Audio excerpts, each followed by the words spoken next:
Dear students, today I am going to discuss with you the detailed syllabus of ACS first year final examination. Detailed syllabus with blueprint.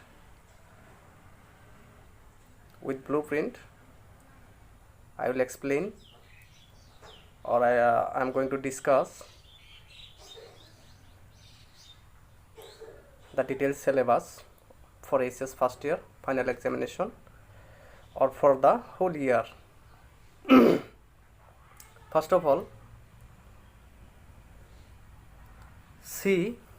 detailed syllabus with blueprint for ACS first year. Reading skill যিটো তোমালোকৰ section 8 থাকিব হেতু প্ৰথমতে মই চাই লৈছো কি আছে ৰিডিং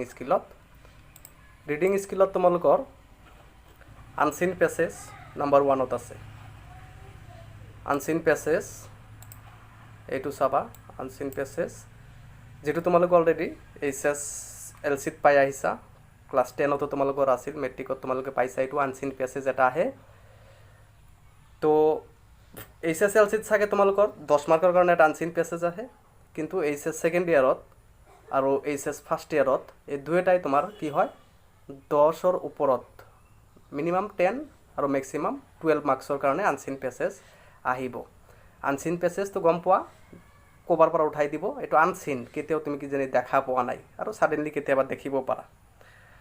তো আনসিন প্যাসেজটো 12 মাৰ্কৰ কাৰণে হ'ব ইয়াত ভোকাবুলাৰিও থাকিব আৰু তোমাৰ কোৱেশ্চন দিয়া থাকিব প্যাসেজটো পঢ়ি তুমি কি কৰিব লাগিব আনসাৰ কৰিব লাগিব কোৱেশ্চন এটা প্যাসেজ দিব তাৰ পিছত তোমালোকৰ কোৱেশ্চন দিব তাতে ভোকাবুলাৰিও থাকিব তো প্যাসেজটো পঢ়ি কোৱেশ্চনৰ আনসাৰ কৰিব লাগিব আৰু লগতে তোমাৰ ভোকাবুলাৰিও কৰিব লাগিব নাম্বার 2 ত আছে নোট মেকিং টু চাবা তোমালোকে এটো কি জানি নতুন ইন্ট্রোডিউস হৈছে তোমালোকৰ কাৰণে এসএস ফাৰ্স্ট ইয়াৰৰ কাৰণে কিন্তু এসএস সেকেন্ড ইয়াৰত এটো নাই আকো এসএস ফাৰ্স্ট ইয়াৰতে আছে তোমালোকৰ এই নোট এসএস ফাৰ্স্ট ইয়াৰতে আছে এই নোট মেকিং টু যেটো 8 মাৰ্কৰ কাৰণে হ'ব for 8 marks so in note making you will find a passage like unseen passage eta passage দিব তোমালোকক নোট মেকিংত প্যাসেজটো তোমালোকে কি কৰিব লাগিব পঢ়িব লাগিব আৰু তলত তাৰ কি দিয়া হ'ব কেইটামান ডাইৰেকশন দিয়া হ'ব যেটো তোমালোকে এই প্যাসেজটোৰ পৰা কৰিব লাগিব তো নোট মেকিং হল যিকোনো এটা প্যাসেজ দিব আৰু প্যাসেজৰ মেইন পইণ্টৰ কথা কেইটা তোমালোকে কি কৰিব লাগিব পইণ্ট আউট কৰিব লাগিব যেনেকা আমি যিকোনো কিতাপ ইংলিশে হোক বা এছামিছে হোক বা বায়োলজি ফিজিক্স কেমিস্ট্রি ম্যাথস বা ইকোনমিক্স এডুকেশন যিবিলাকে হোক যেটো কিতাপে হোক সেই কিতাপটো তোমালোকে কি কৰিব লাগিব প্ৰথমে যেটো মানে কনসেপ্টখিনি থিওৰিখিনি আমাৰ দিয়া থাকিব আৰু তাৰ পৰা আমি কি কৰিব পাৰো আইডিয়া কৰিব পাৰো যে এটা এটা পইণ্টৰ কথা এটা এটা কোৱেশ্চন হ'ব পাৰে ইয়াৰ পৰা সো তেনেকা ধৰণৰ এটা প্যাসেজ দিয়া থাকিব আৰু সেই প্যাসেজৰ পৰা তোমালোকে পইণ্ট আউট কৰিব লাগিব মেইন পইণ্ট কেইটা হেতু হল নোট মেকিং আৰু লগতে তোমাৰ কি থাকিব পাৰে 5 মাৰ্কৰ কাৰণে তোমাৰ নোট মেকিংটো থাকিব যেটো তোমালোকক মই অলৰেডি তোমালোকক শিকাম মই এটো আহিব এটো টেনশন নাই এটো হ'ব 5 মাৰ্কৰ কাৰণে নোট মেকিংটো আৰু লগতে আৰু এটা কোৱেশ্চন থাকে হেতু হল কি সামাৰি আহে গোটেই প্যাসেজটো তুমি পঢ়ি সামাৰিটো কি বুজি পালা সেই সামাৰিটো তুমি 3 মাৰ্কৰ কাৰণে লিখিব লাগে শৰ্ট কৰি সাবস্টেন্সখিনি আৰু নহলে সামাৰি নাহি কেনে তোমাৰ কি আহে ভোকাবুলাৰি আহে প্যাসেজটোৰ পৰা ভোকাবুলাৰি আহিব ভোকাবুলাৰি যেনেকা তোমালোকৰ চাবা এটা নাউন ফর্ম দিয়া থাকিব ভোকাবুলারি কেনেকা থাকিব এটা নাউন ফর্ম দিয়া থাকিব যেনেকা বিউটিফুল এটা নাউন বিউটিফুল এটা নাউন হয় বা কেতিয়াবা তোমাৰ কি নাউনে হয় এটো বিউটিফুলটো এটা নাউন হয় আৰু এই নাউনৰ এডভাৰ্বটো কি হ'ব বা এডজেক্টিভটো কি হ'ব যেনেকা বিউটিফুলৰ নাও তোমাৰ এডভাৰ্বটো বিউটিফুলি হ'ব আৰু এডজেক্টিভটো বিউটি হ'ব তো এনেকা ধৰণৰ সাপোজ বিউটিফুল দিয়া থাকিল ক'ব যে এটো তুমি এডভাৰ্ব ফৰ্মটো লিখা হেতু হল ভোকাবুলাৰি প্যাসেজৰ পৰা নোট মেকিংত এনেকা ধৰণৰ ভোকাবুলাৰি আহে সো হেতু আহিব 3 মাৰ্কৰ কাৰণে কেইটামান তিনটা দিলে 3 মাৰ্কৰ কাৰণে আৰু কেতিয়াবা সামাৰিও দিয়ে সো নোট মেকিংত 5 মাৰ্কৰ কাৰণে নোট মেকিং থাকিব আৰু 3 মাৰ্কৰ কাৰণে তোমাৰ সাবষ্টেন্স নাইবা ভোকাবুলাৰি দিব এইটো গ'ল তোমালোকৰ 8 মাৰ্ক তো গোটেই মিলি কি হ'ল তোমালোকৰ ৰিডিং স্কিলত কিমান থাকিব 20 মাৰ্কস থাকিব হা আনসিন পেছেজত 12 মাৰ্ক আৰু নোট মেকিংত 8 মাৰ্ক থাকিব গোটেই 20 মাৰ্কস আমাৰ গ'ল নেক্সট এটো রিডিং স্কিল সেকশন 8 গ'ল এতিয়া সেকশন বি রাইটিং স্কিল থাকিব হা সেকশন বিত রাইটিং স্কিল থাকিব তোমাৰ এইটো ৰাইটিং স্কিল থাকিব হা ৰাইটিং স্কিলত কি থাকিব ৰাইটিং স্কিলত তোমাৰ থাকিব সোয়া এতে আছে প্যারাগ্রাফ রাইটিং প্রথমে প্যারাগ্রাফ রাইটিং বা report writing for 6 marks paragraph writing paragraph writing two হল তোমার কি যিকোনো একটা টপিক দিব সেই টপিকৰ ওপৰত তুমি কি কৰিব লাগিব এটা প্যাৰাগ্ৰাফ লিখিব লাগিব হা সেইটো হল প্যাৰাগ্ৰাফ ৰাইটিং নাইবা ৰিপোৰ্ট ৰাইটিং প্যাৰাগ্ৰাফটো তোমালোকৰ নিউলি ইন্ট্ৰোডিউসড টু এইচএস ফাৰ্স্ট ইয়াৰ ইয়াৰ আগত তোমালোকে কি জানি পোৱা নাই এইচএসএলসিত কি জানি নাছিল প্যাৰাগ্ৰাফ ৰাইটিংটো কিন্তু ৰিপোৰ্ট ৰাইটিংটো আছিল ফৰ 5 মাৰ্কস 5 মাৰ্কৰ কাৰণে তোমালোকৰ ৰিপোৰ্ট ৰাইটিংটো আছিল সো ৰিপোৰ্ট ৰাইটিংটো তোমালোকে বুজি পোৱা হা জানা ৰিপোৰ্ট ৰাইটিংটো কি হয় সো প্যাৰাগ্ৰাফ ৰাইটিংটো মই অলৰেডি তোমালোকক কৈ দিলোঁ তো এইটো অৰ থাকিব প্যাৰাগ্ৰাফ ৰিপোৰ্ট দুটাই থাকিব হা যিকোনো এটা তুমি লিখিব লাগিব 6 মাৰ্কছৰ কাৰণে এইটো গ'ল তাৰপিছত আছে তোমালোকৰ স্পীচ ৰাইটিং অৰ আৰ্টিকল ৰাইটিং এটু 6 মাৰ্কৰ কাৰণে 6 মাৰ্কছৰ কাৰণে আহিব হা স্পীচ ৰাইটিং দিয়া থাকিব এটা আৰু এটা আৰ্টিকল ৰাইটিংৰ কাৰণে এটা কোৱেশ্চন দিয়া থাকিব তোমালোকে এটা লিখিব লাগিব যিকোনো এটা তো এটু 6 মাৰ্কছৰ কাৰণে থাকিব সো স্পীচ ৰাইটিংটো কি স্পীচ যেনেকৈ তোমালোকৰ সাপোজ আজি ইন্ডিপেন্ডেন্স ডে তোমালোকক মানে এটা স্পীচ দিবলৈ দিয়া হল যে ইন্ডিপেন্ডেন্স ডেৰ বিষয়ে তুমি কিবা এটা লিখা বা কিবা এটা কোৱা ভাষণ দিয়া তাৰ মানে স্পীচ তো তুমি সেই ইন্ডিপেন্ডেন্স টপিকটো দিব ইন্ডিপেন্ডেন্স ডে বা চিলড্ৰেন ডে বা টিচাৰ্স ডে কিবা এটা টপিক দিয়া থাকিব সেই টপিকৰ ওপৰত তুমি কি কৰিব লাগিব স্পীচ লিখিব লাগিব আৰ্টিকল ৰাইটিং আৰ্টিকল পেপাৰত আৰ্টিকল নিশ্চয় তোমালোকে গম পোৱা যে পেপাৰবিলাকত আৰ্টিকল এটা পেজে থাকে সেই পেজত তুমি সোসাইটিৰ বিষয়ে দেশৰ বিষয়ে যিকোনো এটা মানে তুমি টপিক লৈ যে সাপোজ চোৱা বাল্য বিবাহটোৰ কাৰণে চৰকাৰে নিয়ম নীতি বান্ধি দিছে যে বাল্য বিবাহ দণ্ডনীয় বাল্য বিবাহ যিয়ে কৰাব বা যিয়ে কৰিব সবে দণ্ডনীয় হ'ব আইনমতে তো এই চাইল্ড মেৰিজৰ ওপৰত তুমি কি কৰিব লাগে এটা আৰ্টিকল লিখিব লাগে তো তুমি কি লিখিবা সিৰিয়াল এণ্ড সিস্টেমেটিকেলি লিখিবা যে চাইল্ড মেৰিজটো কি আৰু এইটোৰ কাৰণে কি ক্ষতি হয় ডিটেইলছত লিখিবা তো সেইটোৱে তোমাৰ আৰ্টিকল লিখা হৈ যাব পেপাৰত দিয়ে আৰ্টিকল ৰাইটিং সেম তেনেকা ধৰণৰে হ'ব নেক্সট আছে নাম্বাৰ 6 এপ্লিকেশন ৰাইটিং অবলিক letter writing for 8 marks so application writing already তোমালোকে জানাই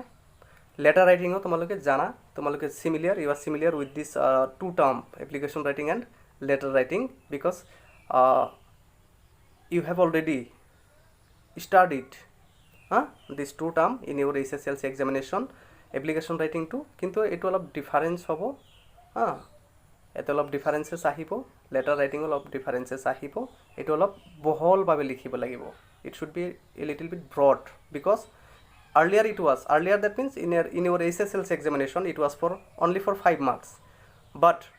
in SS first year it will be for 8 marks. And another thing you should know that is in SS second year you will get 10 marks for application writing or letter writing. So metricot tomaloke 5 marker karone application ba letter writing paisila SS first year tomaloke 8 marker karone paba ete ullekh ase 8 marker karone paba etu 8 mark SS first year karone aru tomalokor second year karone etu 10 marker karone hobo to lahe lahe tomaloke ki hobo to broad hoi jabo bostutu কনসেপ্টটো অলপ broad হ'ব লাগিব লিখনিটো অলপ broad হ'ব লাগিব so এটো গল তোমালোকৰ skill writing কোৱা হয় ইয়াক সেকশন বি আহিব এটো টোটাল আহিব তোমাৰ কিমান 20 মাৰ্কৰ কাৰণে সো আগত গল 20 এতিয়া গল 20 40 মাৰ্কৰ অলৰেডি আমি কি কৰিলো সিলেবাস কভাৰ আপ কৰিলো এতিয়া চাবা গ্ৰামাৰ সেকশন এতিয়া আহিল গ্ৰামাৰ সেকশন যেটো তোমালোক অলৰেডি পাইছা ডিটাৰমিনাৰ্স কাৰেক্ট টেন্স কিছুমান বস্তু নতুন ইন্ট্ৰোডিউস হ'ব এতে তো গ্ৰামাৰ সেকশনত তোমালোকৰ কিমান থাকে চাও 10 মাৰ্কস থাকিব তো আগত গল 40 আৰু গ্ৰামাৰ ইয়াতে থাকিব তোমাৰ 10 মাৰ্কৰ কাৰণে হা 50 মাৰ্কৰ কাৰণে টোটাল তোমাৰ স্কিল ৰাইটিং ৰিডিং স্কিল আৰু তোমালোকৰ গ্ৰামাৰ সেকশন থাকিব সো প্ৰথমতে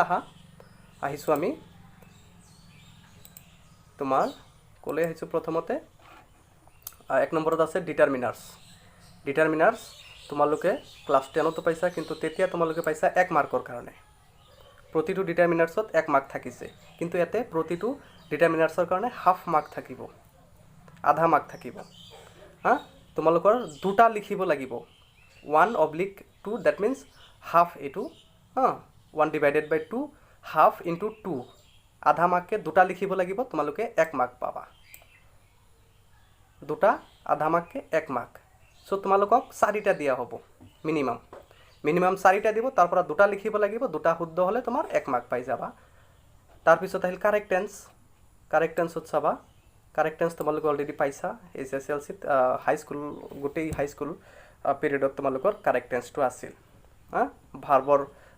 যেটো ৰূপ হলনি হয় টেন্স অনুযায়ী এটো কাৰেক্ট টেন্স হয় এটো আধা মাৰ্ককে থাকিব হাফ মাৰ্ক দুটা থাকিব দুটা লিখিব লাগিব তো হাফ ইনটু 2 ইকুৱেল টু 1 মাৰ্কৰ কাৰণে তোমালোকৰ কাৰেক্ট টেন্স থাকিব এতেও তোমাৰ মিনিমাম 4টা দিয়া থাকিব 4টাৰ পৰা তুমি দুটা কাৰেক্ট টেন্স কৰিব লাগিব দুটা কৰি শুদ্ধ হলে তোমালোকে 1 মাৰ্ক পাই যাবা নেক্সট নতুন এটা বস্তু ইন্ট্ৰোডিউস হ'ব তোমালোকৰ এটো কি যেন তোমালোকে পোৱা নাই মডেল অক্সিলাৰি তোমালোকে জানা দুই প্ৰকাৰৰ অক্সিলাৰি ভাব আমাৰ কেইটা তোমালোকে মোক জনাবা এটো পিছত হা সো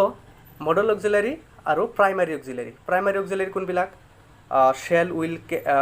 will can to তোমাৰ মডেল অক্সিলাৰিত পৰে shall will এইবিলাক আমাৰ কি প্ৰাইমাৰী অক্সিলাৰি বি ভাববিলাক আছে am is are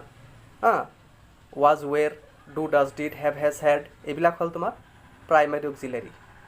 আৰু বাকি যে রল should could can may might used to ought to dare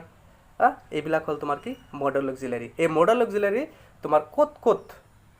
কত ব্যৱহাৰ কৰিব পাৰি আমি মানে কোনটো ঠাইত কোনটো মডেল অক্সিলাৰি আমি ব্যৱহাৰ কৰিব লাগে তো হেতু হল মডেল অক্সিলাৰি এটো তোমাৰ আধা মাৰ্ককে থাকিব দুটা থাকিব 1 মাৰ্কৰ কাৰণে 3-4টা মান দিয়া থাকিব তো আধা মাৰ্ককে দুটা তুমি কৰিলে 1 মাৰ্ক পাই যাবা এটো হল মডেল অক্সিলাৰি নেক্সট ইৰৰ কাৰেকশন যেটো তোমালোকৰ ক্লাস 10 তো পাইছা ইৰৰ কাৰেকশন এতে তোমাৰ সেন্টেন্স এটা দিয়া থাকিব তাতে টেন্সৰো ভুল থাকিব পাৰে ভাৰ্বৰো ভুল থাকিব পাৰে তাৰ পিছত তোমাৰ এডজেক্টিভ এডভাৰ্বৰ ভুল থাকিব পাৰে হা তো এইবিলাক থাকিব পাৰে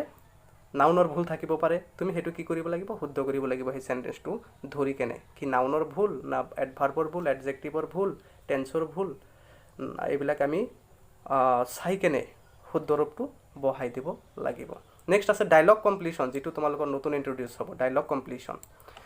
কমপ্লিশন মানে তোমাৰ ডায়লগ মানে তো জানা কথোপকথন কথা বাৰ্তা কনভাৰসেশন এজনে আনজনৰ লগত কথা কৈ আছো সো কেনেকে তাতে খালি ঠাই দিয়া থাকিব দুজন মানুহৰ আলাপ আলোচনা দিব তাতে খালি ঠাই দিয়া থাকিব তাতে হোৱাট হুইচ হুৱেৰ হুৱেন হাউ যিকোনো এটা বস্তু তোমাৰ ব্যৱহাৰ কৰিব লাগিব সেন্টেন্স অনুযায়ী হেতু হল ডায়লগ কমপ্লিশন কনভাৰসেশন এজনে আনজনৰ লগত কথা কওতে কেনেকে কম বাট হেই কথাখিনি উঠাই দিব প্যাৰাগ্ৰাফৰ নিচিনা উঠাই দিব মাজত তোমাৰ কি খালি ঠাই দিব তুমি বহাব লাগিব অপচন দিয়া থাকিব দুটাৰ এটা বহাব লাগিব হেতু হল dialogue completion transformation of sentence তোমালোকে I think you are familiar with transformation of sentence class 9 ত আছিল তোমালোকৰ বাক্যৰ ৰূপান্তৰ কোনবাটো তোমাৰ কি অৰ্থৰ পৰিৱৰ্তন কৰাকৈ কোনবাটোৰ অৰ্থৰ পৰিৱৰ্তন নকৰাকৈ যেনেকা আছিল তোমালোকৰ ম্যান ইজ মৰ্টেল মানুহ মৰণশীল তো এটো আমি অৰ্থৰ পৰিৱৰ্তন চিৰসত্য কথা এটো আমি কি কৰিব নোৱাৰো অৰ্থৰ পৰিৱৰ্তন কৰিব নোৱাৰো সো এটো কি কৰিব লাগিব ইন্টাৰচেঞ্জ কৰিব লাগিব অৰ্থৰ পৰিৱৰ্তন নকৰাকৈ আমি নেগেটিভ কৰিব লাগিব man is mortal two so কি হ'ব নিশ্চয় তোমালোকে জানা তোমালোকে পাইছা ম্যান ইজ নট ইমৰ্টেল এইবিলাক আমি নিয়মবিলাক শিকাম জাস্ট এনে আইডিয়া দিছো তোমালোকক তাৰ পিছত আছে ৰিঅ্যাৰেঞ্জ দা ওয়াৰ্ড এটো তোমাৰ ট্ৰান্সফৰমেশন অফ সেন্টেন্স 1 মাৰ্কৰ কাৰণে আহিব দুটা লিখিব লাগিব 2 মাৰ্ক 4টা মান দিয়া থাকিব ডায়লগ কমপ্লিশন 1 মাৰ্কৰ কাৰণে থাকিব তোমাৰ দুটাই দিয়া থাকিব এটো তুমি দুটাই লিখিব লাগিব 1 মাৰ্ক কৈ নেক্সট আছে rearrange the word jumble word মানে তোমাৰ ওয়ার্ড বিলাক উল্টা পুল্টা দিয়া থাকিব যেনেকা Mahatma Gandhi is called the father of nation Mahatma Gandhi is called the father of nation. এইটো এটা আমাৰ এৰেঞ্জড ৱাৰ্ড, এৰেঞ্জড চেণ্টেঞ্চ, শুদ্ধ চেণ্টেঞ্চ হয়। কিন্তু এই চেণ্টেঞ্চটো মহাত্মা গান্ধীটো পিছত দিব, ফাদাৰ অফ দ্য নেশ্যন, নেশ্যনটো আগত দিব, উল্টা পুল্টাকৈ দিয়া থাকিব। তুমি শুদ্ধ ৰূপটো সজাব লাগিব, সেইটো হ'ল ৰিএৰেঞ্জ দ্য ৱাৰ্ড। এইটো থাকিব তোমাৰ দুটা থাকিব 2 মাৰ্কৰ কাৰণে, দুটা তিনিটামান থাকিব, 2টা লিখিব লাগিব 1 মাৰ্ককৈ। চ' টোটাল মিলি 10 মাৰ্ক আমাৰ হৈ গ'ল। এইটো আমাৰ 10 মাৰ্ক হৈ গ'ল। নেক্সট আছে আমাৰ কি prose section. Prose section for 16 marks. Prose section for 16 marks. Prose গদ্য, তাত কি থাকিব 16 মাৰ্কছত 2 মাৰ্কৰ কুৱেশ্যন থাকিব 5টা দিয়া থাকিব তোমাক 7টা, মিনিমাম 7 দিয়া থাকিব। তুমি তাৰ পৰা 5টা লিখিব লাগিব, 5 2 গুণ 10, 2 মাৰ্ককৈ থাকিব। আৰু এটা থাকিব তোমাৰ 6 মাৰ্কৰ কুৱেশ্যন, 2টা দিয়া থাকিব, এটা লিখিব লাগিব প্ৰ'জ ছেকশ্যনৰ পৰা। 2 মাৰ্কৰ 5টা আৰু 6 মাৰ্কৰ এটা, তেনেকৈ হ'ল 6, গোটেই মিলি 10 আৰু 6 16। এই 16 মাৰ্কৰ তোমাৰ কি থাকিব 16 মাৰ্কছৰ তোমাৰ প্ৰ'জ ছেকশ্যনৰ পৰা থাকিব। 16 মাৰ্কছ থাকিলে তোমাৰ প্ৰ'জত আছে তোমাৰ 4টা লেচন আছে। The portrait of a lady, the portrait of a lady, যিটো তোমালোকৰ ফাৰ্ষ্ট লেচনটো পাবা। নেক্সট 3rd না 4thত আছে দ্য লেণ্ডস্কেপ অফ দ্য চ'ল। এইটো দ্য এলিং প্লেনেট, যিটো তোমালোকৰ আগৰ ক্লাছতো কোৱা হৈছে, দ্য এলিং প্লেনেট আৰু মাই ইমপ্ৰেশ্যন অফ আছাম। এইটো দা নহয়, মাই ইমপ্ৰেশ্যন অফ আছাম। এইটো ভেৰি ৰেলাইনে লিখিছে, মাই ইমপ্ৰেশ্যন অফ আছাম, তোমালোকে পাই যাবা। এইটো পুৰণা কিতাপত নাই, কিন্তু চাবা নতুন কিতাপটো কিনি ল'বা, নতুন কিতাপত এই লেচনটো আছে। এইটো পিছত দিয়া হৈছিল, তাৰমানে নতুনো নহয়, 3-4 বছৰ হৈ গ'ল অলৰেডি, 4-5 বছৰ হৈ গ'ল দিছে, কিন্তু পুৰণা তাৰ আগৰ কিতাপবিলাকত এইটো নাই। সেইকাৰণে কিতাপটো চাই কিনিবা যাতে এই লেচনটো তোমালোকৰ থাকে। তো এই 4টাত তোমাৰ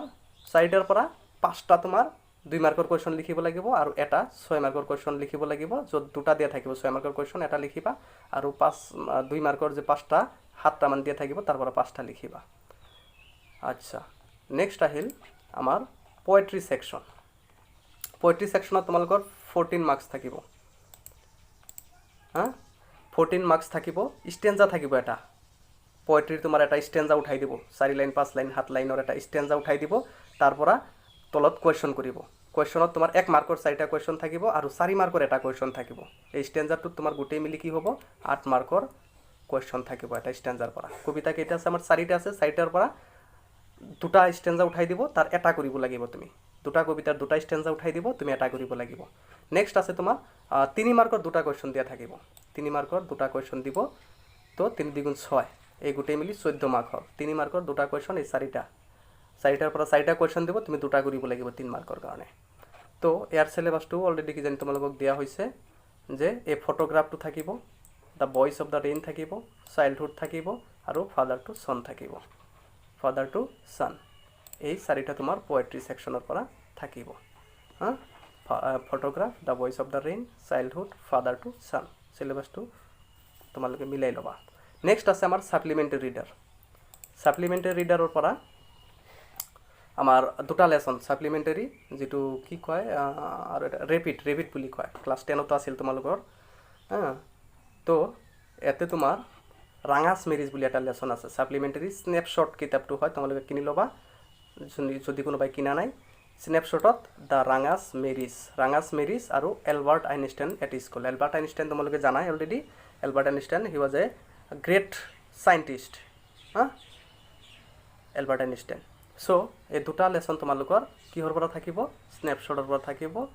যাৰ কাৰণে তোমাৰ কি থাকিব 10 মাৰ্কছ থাকিব। 10 মাৰ্কছৰ ব্লু প্ৰিণ্টটো মই কৈছোঁ, ব্লু প্ৰিণ্টটো কি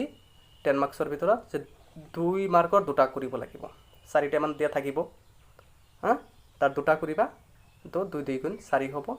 আৰু 6 মাৰ্কৰ এটা থাকিব। এই 2টাৰ পৰা 2টা কুৱেশ্যন দিয়া থাকিব, এটা কৰিলেই 6 মাৰ্ক পাই যাবা তুমি। ঠিক আছে, এইখিনি হ'ল তোমালোকৰ আজিৰ syllabus, detail syllabus with blue print আৰু অলপ ডিছকাশ্যন। চ' এইখিনিয়ে শেষ আমাৰ আজিৰ ক্লাছত, ইমানখিনিয়ে। মই ইউটিউবত ভিডিঅ'টো আপলোড কৰি আছোঁ, তোমালোকে চাই ল'বা।